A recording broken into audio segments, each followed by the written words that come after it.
Alrighty, so I unboxed these last week.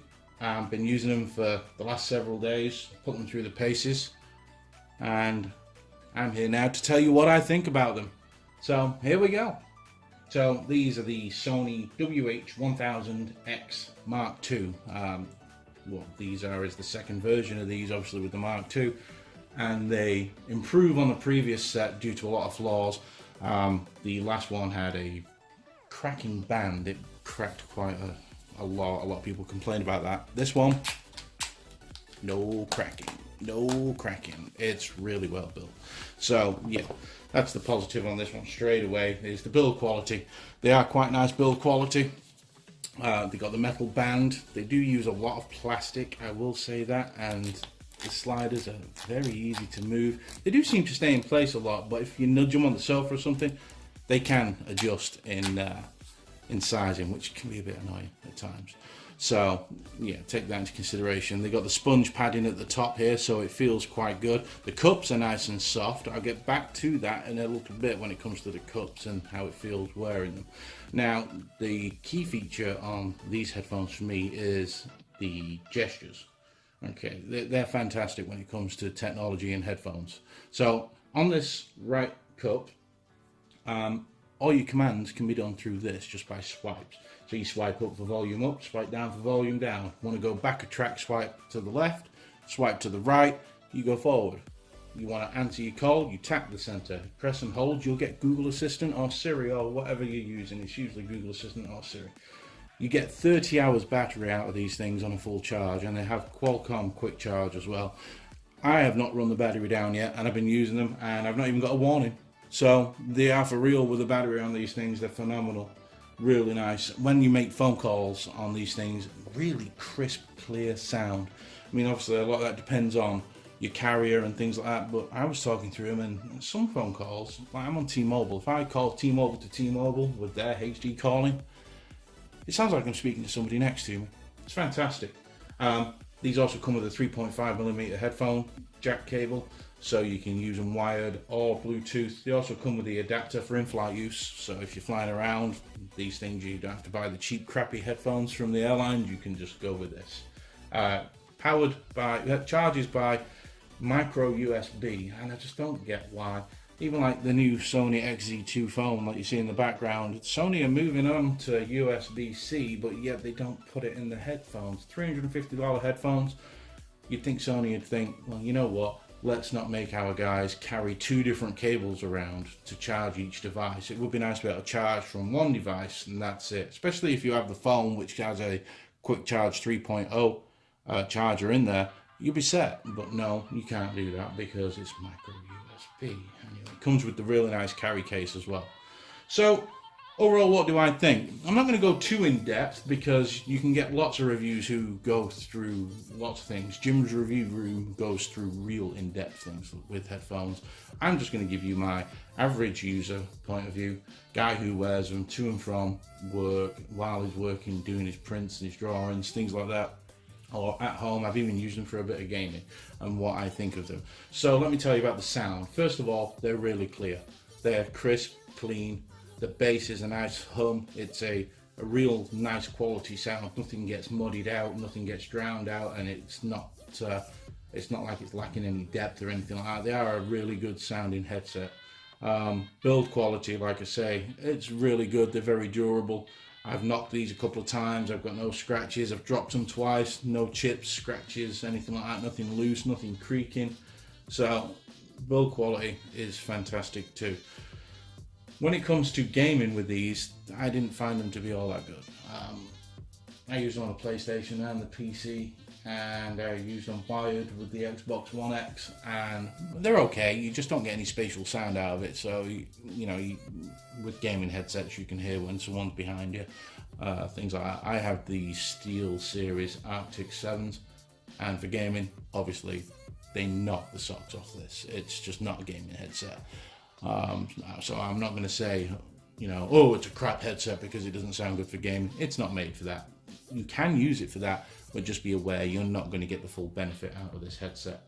Now, it does sound great with like your hip hops and your dance music, house music, things like that, but it also sounds really good for your rock and indie music, things like that, due to the clarity that comes out of these. They are a really, really nice sounding headset. The tech inside these is killer. Like I say, the gesture based swiping on the right ear cup to get through all your commands is fantastic. It makes life so much easier. You don't have to go rummaging around for your device or anything like that. Brilliant. Sony top marks on that. Nothing else compares to them really when it comes to that. They really are top of the line. The noise cancelling on these things are fantastic. They're right up there with the Bose noise cancelling, if not a little bit better again. They literally cut everything out. You can't hear anything. They really, really, really do a really great job. Now, you do feel a bit of pressure, and that combined with the comfort is an issue for me. Why is that an issue, Dan? Well, let me just say, when I unboxed them, I mentioned that these ear cups seemed really small. And they are, and I don't have big ears. I have really small ears. I don't know why I'm ear challenged. So, these, when they press against my head, even though this is really soft, once the noise cancellation's on, they seem to grip a bit too tightly for me. And they give me really, really bad ear fatigue. And that is the main reason I won't be keeping these. I'll be going back to my Sennheiser HD1s. They, don't get me wrong, they're comfortable at first, but after about 20-25 minutes of use down the side of my ears, down my jaws, and the actual pressure in my ears, it just doesn't feel good. They're not comfortable at all. I get a bit of heat building up in them, things like that, which is a shame. I really wanted to love them. I love everything about these apart from the comfort. They just don't work for me. I know some people love them and they say they're really comfortable and they don't have an issue. I'm one of the other people that does have an issue, unfortunately. I wanted to love them. I wanted them to be my new daily driver. I wanted them to be my new headphones going forward for a while because of the tech that's inside them. The build quality is still pretty good. The band at the top is comfortable on the top of your head. The gestures, fantastic. You know, they do everything so well. But they let me down when it comes to comfort, and that to me is, other than sound, an over-ear headphone has to be comfortable, and they're just not. They're really not. I know you can turn the active noise cancelling off and it will release some of the pressure, but then you can hear your ambient surroundings. Talking of which, if say you've got your noise cancelling turned on, another fantastic feature by Sony is if someone's talking to you, you can hold your hand over the cup and then it activates the microphones out of the other cup and picks up the person's voice. So you can hear exactly what they're saying without having to take the headset off or anything. And then you can just get back, remove your hand, and everything will go back to the way it was.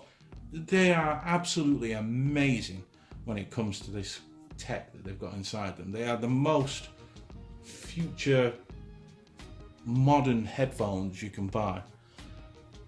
But like I say, the comfort just kills it for me. So what would I recommend? Do I like these? Yes, I love them. Would I own them? No, like I said, they're going back. They're not going to be for me because of the comfort. What would I recommend you to do? What I would recommend you to do is to go into Best Buy, because I know that they have these available there on demo so you can try them on. I know a lot of people just throw them on the head for a minute and take them off and they're like, oh yeah, that's great. I would recommend you stand there for a good 10-15 minutes and see how you feel with these things on. Because it's a lot of money you're going to spend. $349 is not cheap by any means for headphones.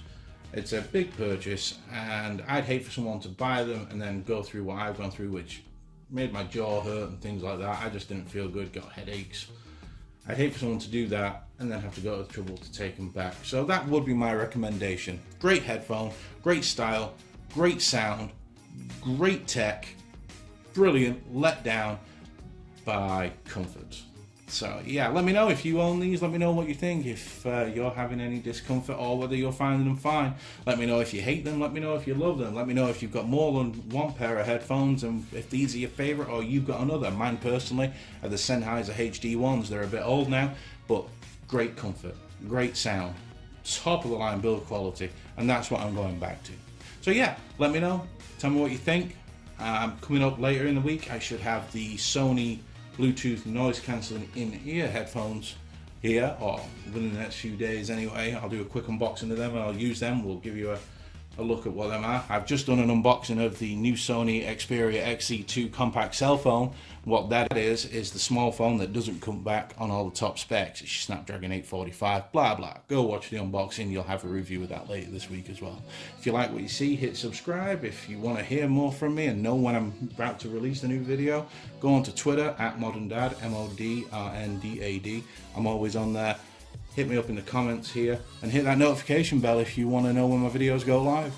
Alright people, thanks for watching and I'll see you next time. See ya.